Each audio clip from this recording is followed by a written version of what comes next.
the story so extraordinary, it forces Nigerians to ask not simply who may have committed an offense, but how an entire system could have allowed it to happen.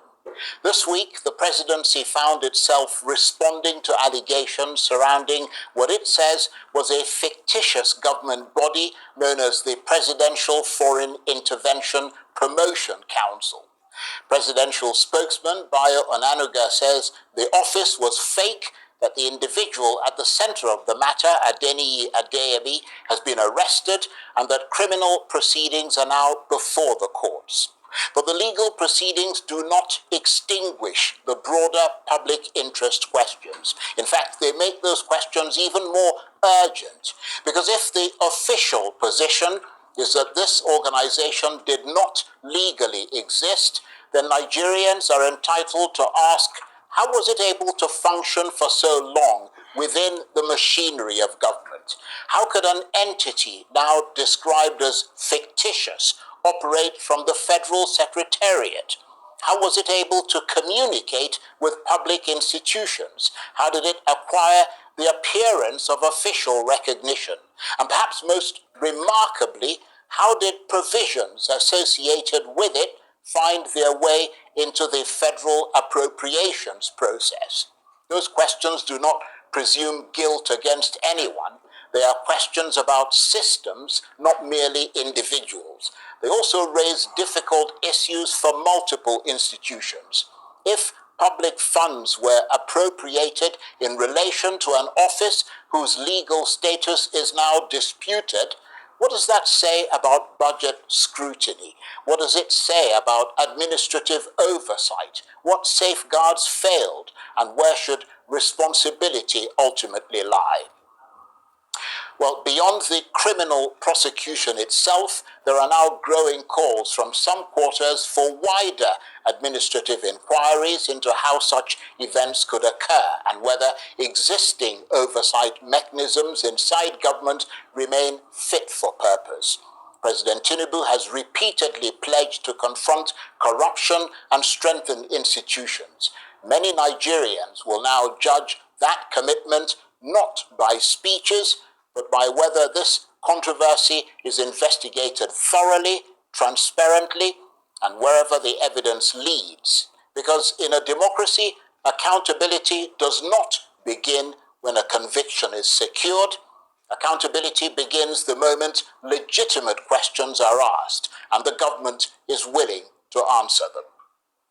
It is sufficient. Yes. And if it does not raise red flags for you, then I worry about the state of this country. And I'm not saying that to you in particular. Yes. I am raising specific concern. How can a fake organization be able to get offices in the Federal Secretariat, have its budget approved in the National Assembly, open bank accounts in the central bank? How is that possible? Charles, the nature of sophisticated crime and criminality across the world can be so tight that certain times you want to wonder how certain things happen. Let me give you a quick example. Yeah, but it raises two questions. I know. It raises a question in about America, how this could have happened in your government. No, in America where we have... No, we're not talking about America. We're talking about Nigeria. Let me give you an example. All of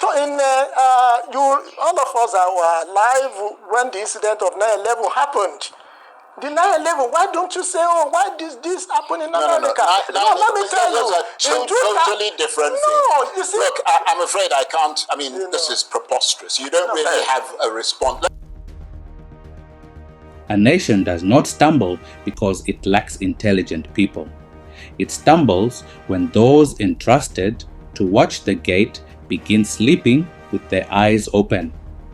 There is an old proverb: when the fence starts eating the crops, where will the farmer run?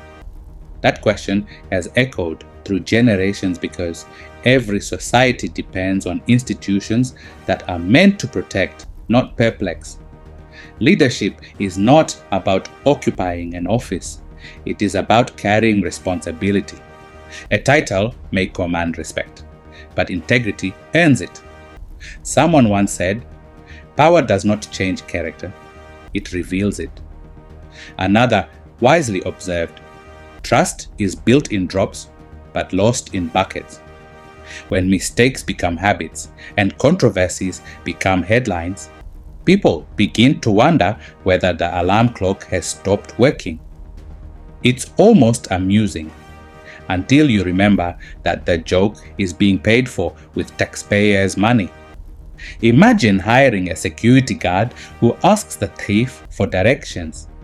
You would laugh. Then quickly check whether your wallet is still in your pocket. Yet despair is not a strategy. History reminds us that no nation rises by complaining alone.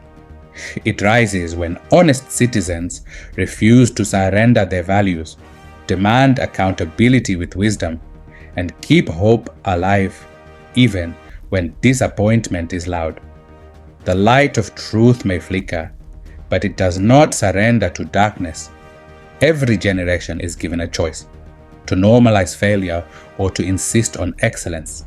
So let us be citizens who do more than criticize. Let us think, question, participate, vote wisely, and hold every leader accountable, without hatred but without fear. After all, a sleeping watchman can be awakened, but a people who stop caring may sleep through their own future.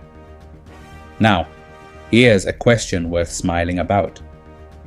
If common sense were a ministry, would it still need an investigative panel?